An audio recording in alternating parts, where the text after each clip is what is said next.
गढ़ में चोर ने सुनार की दुकान का सफाया कर दिया। चोर 1.5 करोड़ से ज्यादा का सोना और नकदी ले उड़ा है। वारदात की सीसीटीवी फुटेज बोल न्यूज पर। वाकया थाना सिटी की हदूद में सराफा बाजार में पेश आया। अपडेट करें, शकरगढ़ में चोर ने दुकान का सफाया कर दिया है। मजीद जानते नुमाइंदा बोल न्यूज शहजाद हुसैन से। जी शहजाद हुसैन, बताइएगा, तहकीकात का आगाज कर दिया गया है?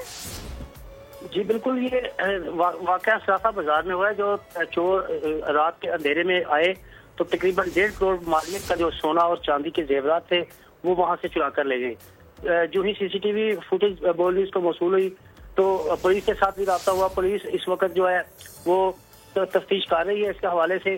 तो अभी तक उसका चोरों का सुराग नहीं लगाया जा सका और ना ही अभी इसके मुतालिक FIR दर्ज की गई है।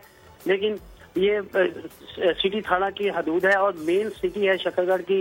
ये दरमियान में वाकया सराफा बाजार रौनक बाजार है जहाँ पे ये वाकया वकूफ पजीर हुआ है। और ये शहरियों में बड़ी तफ्तीश पाई जा रही है इस हवाले से कि ये इतना बड़ा वाकया शहर के मिड में हुआ है। तो पुलिस की जो मौसर गश्त है वो भी यहाँ पे देखने में नहीं आ रही। लेकिन जब हमारी SHO और DSP साहब से बात हुई तो उनका कहना है कि इंशाल्लाह बहुत जल्द जो है इसका सुराग लगा लिया जाएगा और ये जो वारदात है इसका सारा माल वसूल का वो भी बरामद किया जाएगा। वारदात के हवाले से तहकीकात की जाए। सब्सक्राइब करें और बेल दबाएं ताकि कोई खबर रह न जाए।